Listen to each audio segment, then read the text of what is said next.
Okay, so today we're going to continue our look at classical era empires, and we're going to take a look at the Qin Dynasty in China. We're going to look at two dynasties in China during this era, the Qin, which is very short-lived, and the Han, which lasts a lot longer, about 400 years, and is a contemporary of the Roman Empire. So here we again have our Cornell Notes template. If you would go ahead and make the same type of template in your notes. And again, we have my terrible handwriting thanks to my stylus, my trusty stylus. Our topic today is the Qin Dynasty. We'll look at the Han Dynasty separately. And our ongoing essential question, we want to examine how empires are both formed and maintained, the more difficult of the two parts being the maintenance of empire. I would like you to take notes in that section for notes, and any questions you might have can go in the left-hand column, and we will debrief them in class. So go ahead and create that template, and then we'll get going on notes. Right, so you may want to pause the audio at this point in time and just copy down the notes that are written here. And then you can add to those written notes once I give my oral commentary. So go ahead and do that for a minute. Okay, so the Qin Dynasty, if you notice from the dates, and again, you don't have to memorize the exact dates, but it's helpful to take a look at that and notice how short-lived this dynasty is, from 221 to 206 BC. It is actually the shortest dynasty in the history of China. And so you might say to yourself, and you might say to me, then why are we even looking at this dynasty? The answer is, although it's short-lived, it is one of the most important dynasties in the history of China. In fact, this dynasty is what gives China its name. Qin, Q-I-N, is actually pronounced like that thing on your face. Qin, C-H-I-N, and then equals China, China. So this dynasty is actually formed toward the end of the Zhou dynasty, as the Zhou was falling apart. And I mentioned it's interesting that the Zhou dynasty was the longest lasting dynasty in Chinese history. It's followed on the heels of the longest lasting is the shortest lasting dynasty. And so what ended up happening for the last 200 or 300 years of the Zhou dynasty is what's called the Warring States phase. So different warlords or regional leaders who had a significant amount of power fought amongst themselves, essentially created civil war for a couple of hundred years. And ultimately, the state of Qin, Q-I-N right there, the state of Qin was successful under their leader who took the name Qin, Shi Huangdi. Now, Shi Huangdi, and you can see the word here, literally means first emperor. So the name is First Emperor of the Qin, Qin Shi Huangdi. And so he was able to defeat the other warlords, the other states that were vying for power, sort of in the twilight of the Zhou dynasty, the end of that dynasty. Everybody was sort of rallying to try to gain power and establish a new dynasty. It's part of the whole mandate of heaven in the dynastic cycle. He was successful, and he established his own imperial dynasty, which only lasted, if you notice, like 15 years. As he established his state, he did not avow Confucianism. He did not agree with Confucianism, largely because Confucius, as a philosopher, suggested that leaders should lead by example and set a moral example, and Qin Shi Huangdi was maybe anything but moral. He was ruthless, he was brutal, and he forced those who did not agree with him to bow to his wishes, or he would execute them. And so he executed a lot of Confucian scholars, actually. As it said, it persecuted Confucian scholars. He adopted a philosophy known as legalism, which hopefully you read in the primary source documents, the philosophies of Han Fei, who provides the basis of legalism, basically suggesting that human beings are bad, and they are selfish and tend to do what's best for them. And the only way to control this bad and selfish nature is to create laws, and lots of laws, and create harsh penalties when those laws are violated. So this appealed to Qin Shi Huangdi's nature, and so he embraces legalism and creates tons and tons of laws. And for most of these laws, the penalty, if you broke them, was death. The other thing he did was raise taxes significantly. He engages in a lot of significant construction of infrastructure, but also construction of monumental architecture and like the Great Wall, but also his own imperial tomb, as we'll take a look at. And in order to do that, he had to force peasants in the off-season to labor on these projects. And so you can imagine that Shi Huangdi was not exactly a beloved leader, but he was feared. So in terms of maintenance of empire, and you might want to stop this again and just copy down these notes before going on, but maintenance of empire, the typical things occur. There's significant construction, as I mentioned, of infrastructure, roadways, bridges, canals, 4,000 some miles of roadways, which again, the construction of these roadways was as much for troop movements to maintain this very sizable empire that had been created as it was for trade.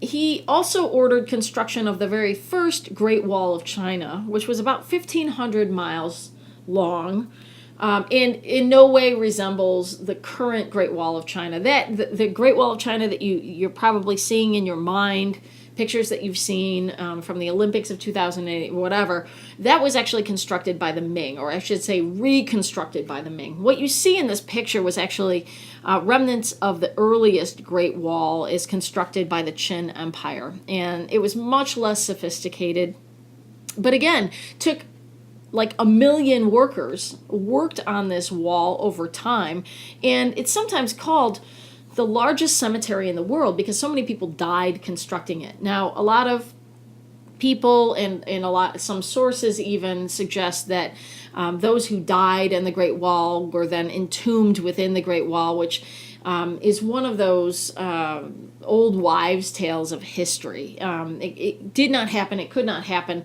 Entombing a body within the Great Wall would simply weaken its structure because as the body decomposed, then it would create sort of an empty cavity there and weaken the wall. So the fact that the concept that bodies were entombed in the wall is not true. They certainly probably were buried alongside the wall, one side or the other, but not entombed in it. Still, the wall was created for protection purposes from the pastoral peoples to the north, specifically the Xiongnu, which many people call Mongols. They were from that area of Mongolia, although they themselves were not the Mongols, as we know, that are the exception. But that's the purpose. The purpose of the Great Wall was to create protection for this empire. Other indications of the power of this central authority included some of these things right here, as you see them.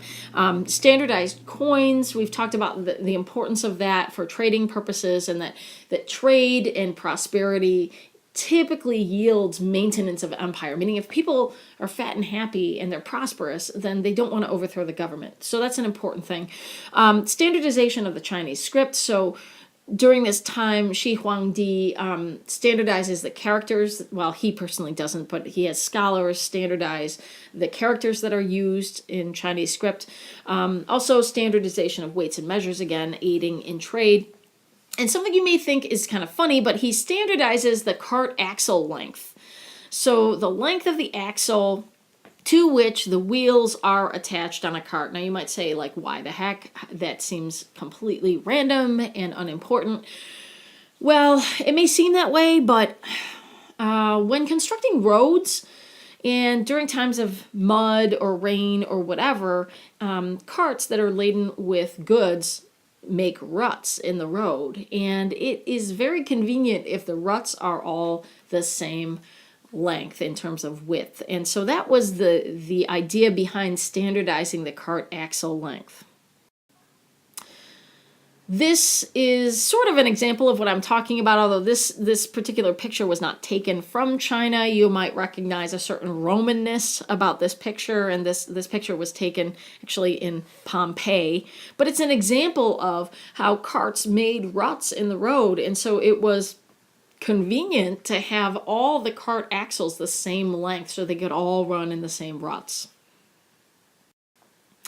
Ah, yes, yes, the imperial tomb of Emperor Shi Huangdi. This particular tomb was not unearthed. It was found in 1974, so really, like, what is that, 30, 40 years ago. Some workers were digging a well, and they stumbled upon some of these terracotta figures. Terracotta is a type of pottery, type of clay that was then fired and colored, and you can almost kind of see faint traces of the color in these guys here. They're speculated to have been very bright in colors, that all of these soldiers had different colors and they were very bright. And in fact, all of these figures are individually crafted, so they were not poured into a mold and just mass produced. Each one has different facial features, has a different outfit. It's pretty spectacular stuff. It's estimated that some 700,000 workers labored on this tomb to honor the first emperor, which is what Shi Huangdi means. Shi Huangdi died in 210 BC. And here are some other pictures of the tomb, and many of these are in museums at this point in time.